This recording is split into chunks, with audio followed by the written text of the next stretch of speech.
Assalamualaikum warahmatullahi wabarakatuh. Perkenalkan, nama saya Alicia dengan NIM G701-23098 dari program studi S1 Farmasi.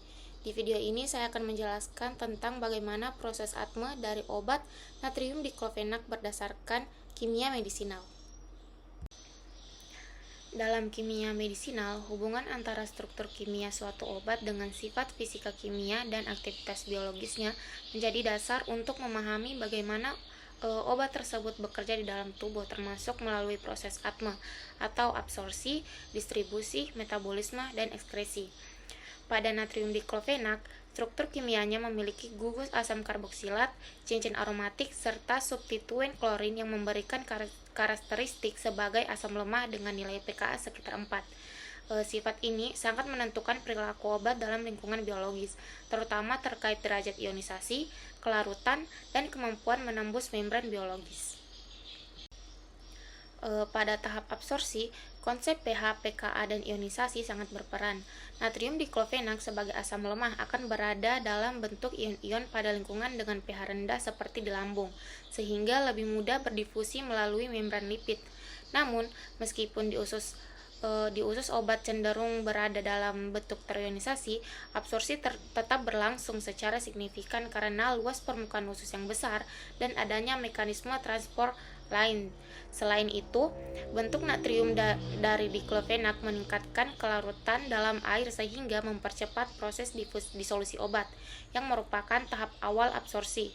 Dengan demikian, hubungan antara struktur kimia dan sifat fisika seperti kelarutan serta ionisasi secara langsung menentukan efisiensi absorpsi dari obat tersebut. Selanjutnya pada tahap distribusi, yang dimana sifat lipofilisitas yang berasal dari struktur aromatik dan substituen klorin memungkinkan natrium diklofenak mudah menembus membran sel dan terdistribusi ke berbagai jaringan tubuh. Namun, obat ini juga memiliki tingkat ikatan yang sangat tinggi terhadap protein plasma, terutama albumin. Hal ini menyebabkan sebagian besar obat berada dalam bentuk terikat dalam sirkulasi darah, sehingga hanya sebagian kecil yang bebas dan secara aktif secara farmakologis. Konsep ionisasi juga berperan karena bentuk ion-ion lebih mudah masuk ke dalam jaringan, sedangkan bentuk ion cenderung tertahan di plasma. Oleh karena itu, keseimbangan antara lipofilisitas dan hidrofilisitas menjadi kunci dalam menentukan pola distribusi obat di dalam tubuh. Pada tahap metabolisme, hubungan antara struktur kimia dan aktivitas biologis menjadi sangat jelas. Natrium diklofenak di metabolisme terutama di hati melalui enzim sitokrom P450, khususnya CYP2C9. Yang pertama itu ada reaksi fase 1 seperti hidrolisasi. Terjadi pada cincin aromatik yang menghasilkan metabolit yang lebih polar. Selanjutnya pada fase 2 terjadi konjugasi seperti glukuronidasi yang semakin meningkatkan kelarutan dalam air.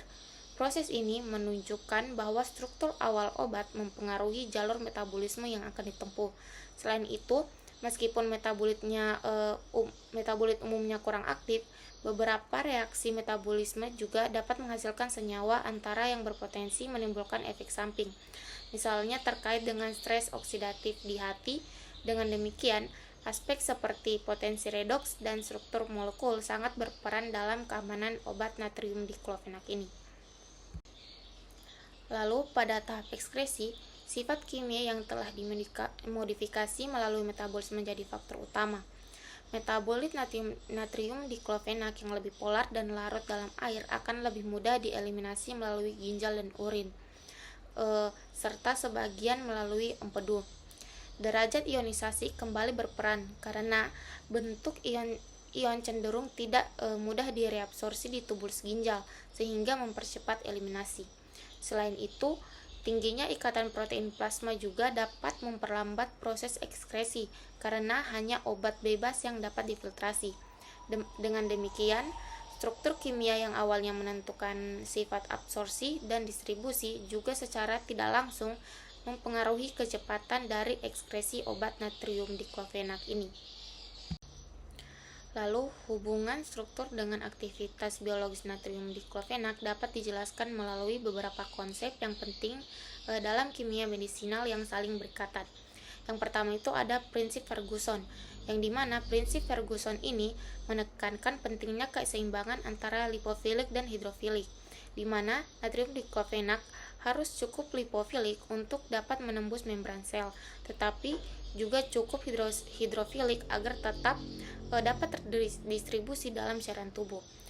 Walaupun diklofenak ini tidak memiliki pusat kiral atau bersifat akiral, aspek stereokimia seperti berbentuk dan konformasi molekul tetap berperan dalam menentukan bagaimana obat berinteraksi secara spesifik dengan target biologisnya. Selain itu, interaksi dengan biopolimer khususnya dengan enzim siklo-oksigenasi atau COX menjadi dasar utama mekanisme kerjanya dalam menghambat sintesis prostaglandin sebagai mediator inflamasi. Struktur kimia natrium diklofenak ini memungkinkan terbentuknya ikatan yang kuat dan selektif dengan sisi aktif enzim tersebut. Kombinasi dari sifat fisikokimia, bentuk molekul, dan kemampuan interaksi ini pada akhirnya sangat menentukan efektivitas obat dalam meredakan nyeri dan peradangan, durasi kerja di dalam tubuh, serta kemungkinan timbulnya efek samping. Kesimpulan yang dapat ditarik dari video ini yaitu struktur kimia dari natrium diklofenak memiliki peran yang sangat penting dalam menentukan proses ATME, yaitu absorpsi, distribusi, metabolisme, dan ekskresi obat di dalam tubuh.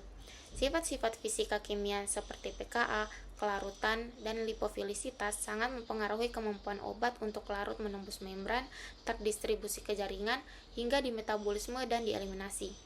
Seluruh konsep dalam kimia medisinal, mulai dari hubungan struktur aktivitas hingga interaksi dengan target biologis, saling berkaitan dan berkontribusi dalam menentukan efektivitas, durasi kerja, serta keamanan suatu obat. Dengan demikian, pemahaman terhadap aspek-aspek ini menjadi kunci dalam menjamin keberhasilan terapi. Sekian dari saya. Wassalamualaikum warahmatullahi wabarakatuh dan terima kasih.